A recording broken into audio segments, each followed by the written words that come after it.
The year was 2237, and the galaxy teetered on the brink of chaos. The Zanari Empire, a race of technologically superior but ethically questionable aliens, had been brought to its knees in a war they had started.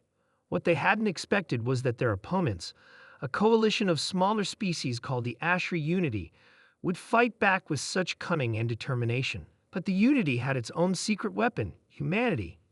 Humans were new to the galactic stage, having joined the interstellar community only 50 years prior. What they lacked in advanced technology, they more than made up for with ingenuity, resilience, and an almost maddening desire to help anyone in need, even former enemies. Captain Anisha Malik of the United Earth Fleet leaned back in her chair aboard the Ariston, the flagship of humanity's fleet. The holographic display before her painted a grim picture. Zanari's ships scattered and cornered, their once mighty fleets reduced to wreckage. The Ashri Unity had all but won, yet despite their victory, they faced a dilemma. Captain Malik, came the voice of Admiral Krenna, a four-legged, feline-like Ashri, over the comms. The Zanari have sent an unconditional surrender. The Council is debating whether to accept or annihilate them. Aisha frowned. Annihilate them? That's not a debate. That's genocide. They've left us no choice, Krenna replied, her tone sharp. They enslaved our people, destroyed our worlds. Mercy would be seen as weakness. Aisha took a deep breath. She knew the Ashri had suffered immeasurably. Entire colonies had been wiped out by the Zanari's relentless expansion. But humanity had a different perspective on war, one born from centuries of their own bloody history. Admiral, may I propose an alternative? Aisha said, leaning forward. Let us handle the Zanari. We'll ensure they never pose a threat again, without resorting to extinction. There was a long pause before Krenna replied. You'd risk your people for them, after everything they've done. That's what we do, Aisha said simply. The Zanari were proud, too proud to admit their desperation, even as their empire crumbled. High Chancellor Revocto stood in the ruins of the Imperial Palace on Ziran Prime, his crimson scales dulled with age and weariness. When he received the unexpected communication from the humans, he was skeptical. Captain Malik, Revoke said, his tone laced with disdain. Have you come to gloat? To demand our servitude as the Ashri would? Neither, Aisha replied, her holographic image standing tall before him. I've come to offer a path forward. Your empire is finished, but your people don't have to be. Let us help you rebuild. Revoke's eyes narrowed. Why would you help your enemy? Because we've been where you are, Aisha said. Centuries ago, humanity almost destroyed itself in wars driven by greed and arrogance. But we learned. And now, we're offering you the same chance. The Chancellor's silence was deafening. The idea of accepting help from a lesser species was abhorrent to him. Yet, what choice did they have? His people were starving, their fleets obliterated, their colonies in chaos. Pride would not feed the children of Zarin. The first humanitarian ships from Earth arrived within weeks. They brought food, medical supplies, and engineers. The Ashri Unity watched with a mix of amazement and skepticism as humans set to work rebuilding Zanari infrastructure, treating their wounded, and even sharing technology the Zanari had never thought to develop themselves. But not all Zanari welcomed their saviors.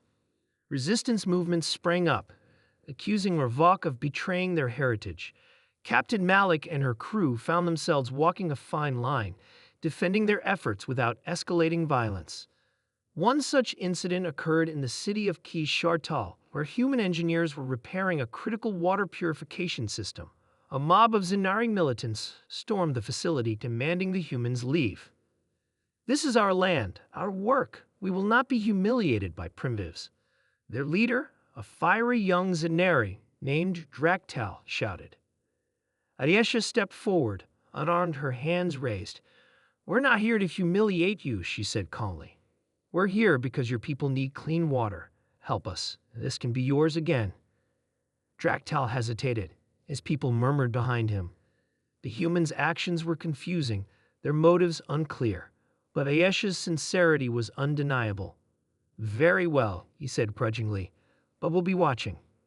Over the months, a fragile partnership began to form. Humans trained Zanari engineers, shared agricultural techniques, and introduced democratic principles to a species that had known only authoritarian rule. Slowly but surely, the Zanari began to change. Not everyone was pleased. Within the Ashra unity, voices rose in protest. The humans are coddling them, one council member growled. The Zanari deserve to suffer for what they've done. Admiral Krenna, however, had come to respect humanity's methods. And yet, they've succeeded where we could not. The Zanari are no longer our enemies. They're different now. By the time the first Zanari children enrolled in human-run schools, it was clear the experiment had worked. The Zanari Empire was no more, replaced by the Republic of Zarin, a fledgling democracy guided by principles of cooperation and equality.